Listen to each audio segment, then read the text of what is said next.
Magandang araw sa ating mga kababayan from Luzon, Visayas, and Mindanao, saan mang sulok ng mundo. At kung anuman ang inyong kalagayan ngayon, ay sana nasa mabuti kayo na sitwasyon. Ang pag-usapan natin, mga kamunting tinig, ay pero bago po yan pala, huwag naman sila ninyo kalimutan mag-like, share, and subscribe. Okay? And of course, follow. Sabi ko, ang pag-uusapan po natin ay itong direktiba ng ating mahal na Pangulong Bongbong Marcos na i-prioritize ang 4 landmark reform bill. Yan po yung sinabi ng ating mahal na Pangulong Bongbong Marcos sa Congress. At yung 4 na bill na yon ay sigurado ako na babatikusin ito ng mga maka-Duterte at hindi po ito sila maniniwala. At tandaan po ninyo, ang mga priority measures na ito na sinasabi ng ating mahal na Pangulo ay hindi po galing sa kanyang mga kaalyado. Okay? So para po magiging klaro ang lahat sa mga sinasabi po natin dito, ang number 1 po na priority bill na gusto pong ipasa ng ating mahal na Pangulong Bongbong Marcos at tinuturing na landmark reform bills, number 1 dyan ay ang anti-dynasty bill. Na kung saan, hindi po maipapasa-pasa po yan. Simulat sa pulpa. Kaya lang, nagreklamo si Laila de Lima na hindi daw po certified as urgent. Pero naman, wag naman masyadong magmadali kasi baka yun lang po ang paraan ng ating mahal na presidente na i-acknowledge kung ano po yung mga makakabuti. No? Pangalawa po, sa tinaguriang landmark reform bill ng ating mahal na Pangulong Bongbong Marcos ay itong Independent People's Commission Bill. Pangalawa yan sa 4. And syempre, ipaprioritize din sabi ng ating mahal na Pangulo itong Party List Reform Bill at ang pang-4, yung tinatawag na kadena or blockchain, the budget bills. Para maiwasan yung mga corruption at pagmamanipula sa pondo ng taong bayan. So, sige, dahil ito po ay napakahalaga, ayon po sa ating mahal na Pangulo, kaya nga sabi ng ating mahal na Pangulong, Bongbong Marcos Jr., na ayon sa kanyang direktiba, dapat gawin pong priority measures ito. Dapat aksyonan ito, no? For landmark bills. Reform measures na kung saan naglalayon para i-strengthen, palakasin ang tinatawag na democracy, accountability, transparency sa ating pamahalaan. So para malaman po ng karamihan sa atin, bibigyan ko kayo ng idea kung ano ang ibig sabihin ng mga batas na ito. No? Pangalawa po dyan, panguna po dyan ay yung anti-dynasty bill. Yung anti-dynasty bill na to, siguro matatamaan to mga kalaban ng ating mahal na Pangulong Bongbong Marcos. Kasi pag hindi po nila ito ipasa, alam na this, no?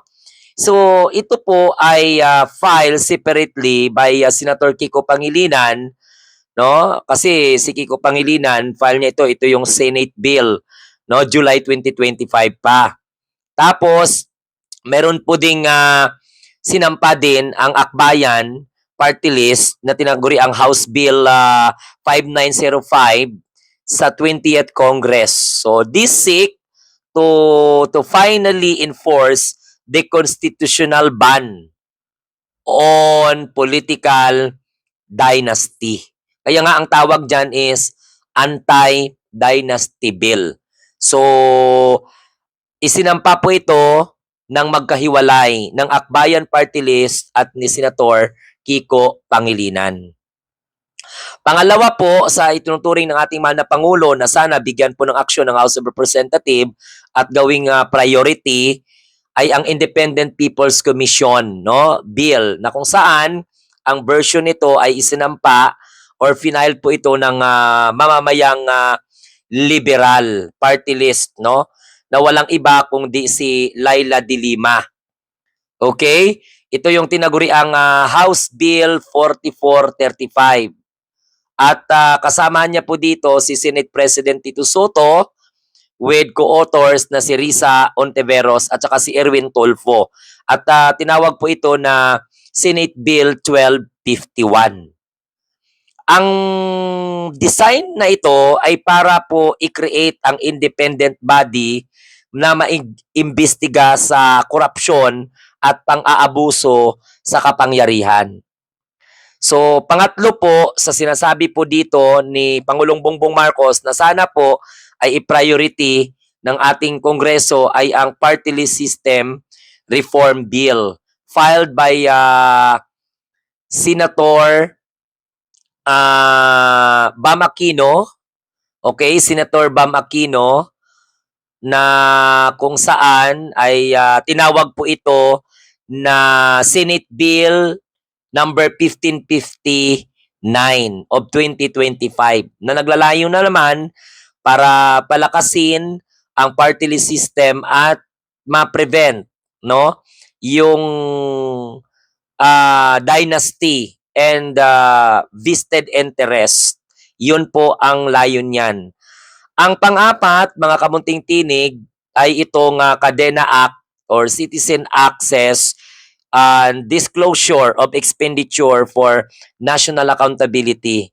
So also known as the Blockchain Budget Bill filed by Senator Bam Aquino, Senate Bill number 1330 of 2025.